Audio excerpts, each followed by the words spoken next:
ditimpa dengan angin badai, ya, di hutan ditutupi oleh pohon-pohon. Mana yang lebih kuat? Hutan, betul? Atau tepi laut? Tepi laut, ya. Semakin tinggi. Kalau dia lagi kecil, selalu ditiup dengan angin, dia akan terus berakar ke dalam. Hutan itu terjaga, terlindung, tidak berakar dalam. Saudara-saudara yang kekasih, orang Kristen kalau di dalam penganiayaan, dia akan lebih berakar. Adik saya juga pendeta di Jakarta pada waktu tahun 98, ya.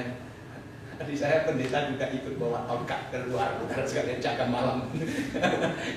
karena hari pertama katanya tidak jaga-jaga, sehingga kampung mereka juga diserang gitu. Lalu kemudian mereka semua laki-laki katanya keluar jaga malam di tepi situ. karena saya satu hari telepon adik saya bilang, suaramu kok serak? Iya, sudah 2 malam tidak tidur katanya. Kenapa? Jaga malam katanya. Tahun 98, ya.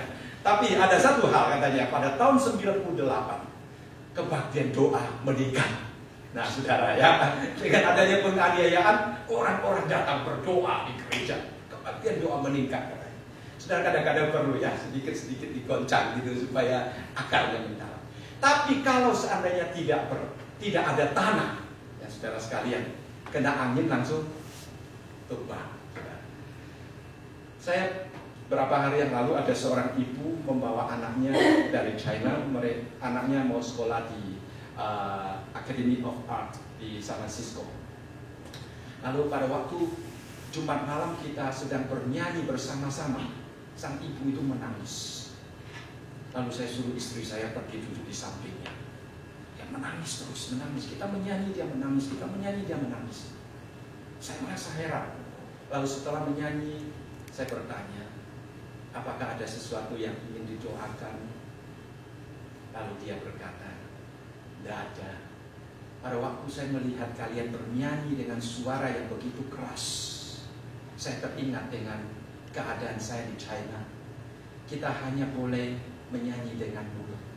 Artinya menyanyi dengan, ya kita menyanyi dengan mulut juga ya. Kami hanya bisa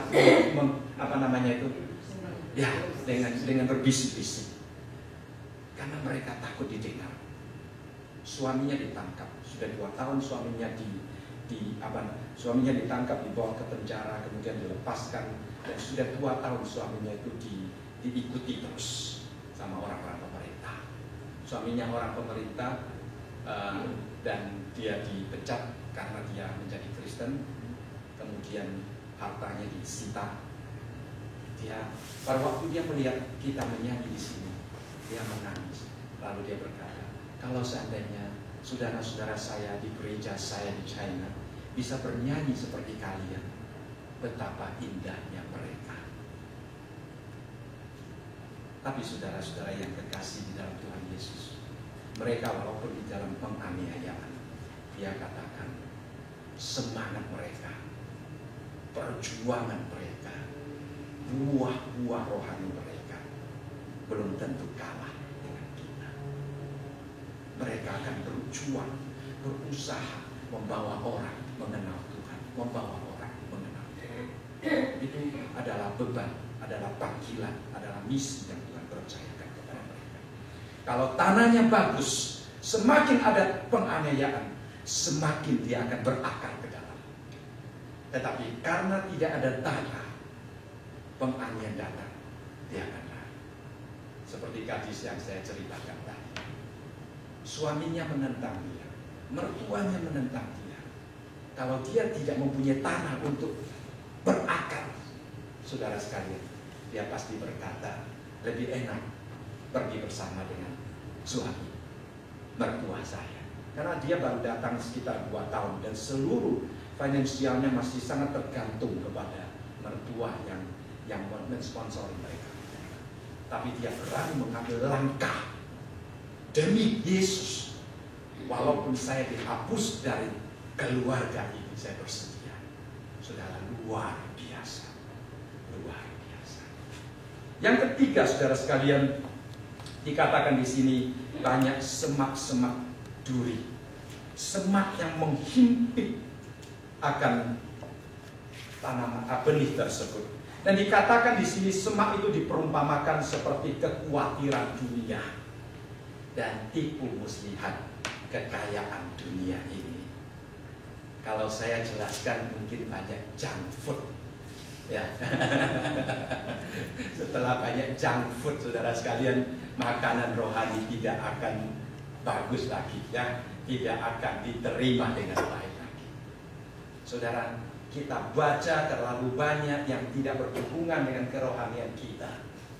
Ada seorang guru suatu hari didatangi oleh muridnya. Muridnya bilang, "Guru, saya selalu gagal di dalam perjuangan kehidupan rohani saya. Apa yang saya harus lakukan?" katanya. Lalu kemudian gurunya berkata, "Di dalam hati kita ada 2 ekor anjing. Anjing yang baik dan anjing yang jahat. Anjing yang baik berusaha untuk menjadikan kamu baik, anjing yang jahat berusaha menjadikan kamu jahat." Lalu kemudian murid itu bertanya, "Guru, terakhir siapa yang akan menang?" katanya dari kedua anjing itu. Gurunya menjawab, "Anjing yang kamu kasih makan itu akan menang." Saudara, betul tak? Dalam hati kita ada yang baik, ada yang jahat. Terserah kita memberi makan apa. Kalau banyak junk food, banyak hal yang kita lihat. Seorang penulis mengatakan, "You are what you read, what you eat." Ya, saudara-saudara sekalian, apa yang kau baca, apa yang kau lihat itu akan terserap di dalam hatimu dan akan mempengaruhi hidupmu. Kalau seandainya sudah terlalu banyak yang kita terima dari hal dunia, saudara, sepertinya sudah tidak ada waktu lagi. Sudah terlalu capek untuk ini. Firman Tuhan tidak akan bertumbuh di dalam hidup kita. Apakah engkau khawatir dengan hidupmu? Saudara, kita melihat keadaan ekonomi yang tidak menentu. Kita melihat di sana sini terjadi ini dan itu, gempa bumi dan sebagainya. Hal-hal yang dapat menggoncangkan kita. Kalau iman kita tidak berakar cukup kuat di dalam Tuhan, saudara, kita akan sangat gampang diombang-ambingkan. Hati kita akan turun naik seperti saham turun naik, saudara sekalian. Sedikit orang hatinya begitu, ya. Sahamnya naik, dia ikut naik. Ya.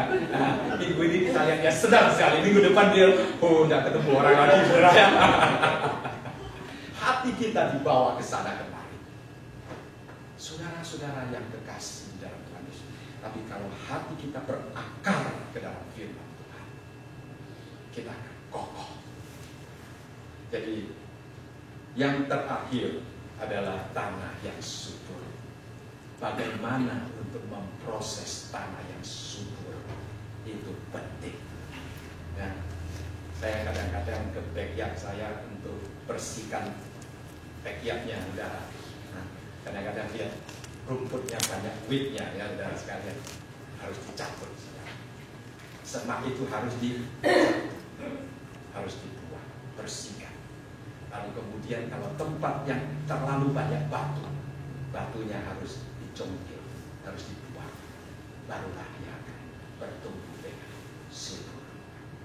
Semak-semak yang ada di dalam hati kita, hal-hal yang tidak kita inginkan, hal yang Tuhan tidak inginkan yang masuk ke dalam hati kita melalui 2 channel. Kalau saudara membaca di dalam Amsal pasal yang keempat dan yang ke-20, ada 2 channel yang membawa dunia luar ke dalam dunia dalam kita, dan ada 2 channel yang membawa dunia dalam kita ke dalam keluar. Ya, 2 channel yang membawa dunia luar ke dalam dunia dalam kita, dalam mata dan telinga kita, dan 2 yang membawa keluar apa yang di dalam kita. Dikatakan di dalam Amsal adalah mulut kita dan kaki kita. Nah, saudara sekalian, kedua jalur yang membawa dunia luar ke dalam dunia dalam kita, apalagi di Amerika, apalagi dalam zaman internet, apalagi dalam zaman di mana kalau mau lihat apa kita dapat melihat apa.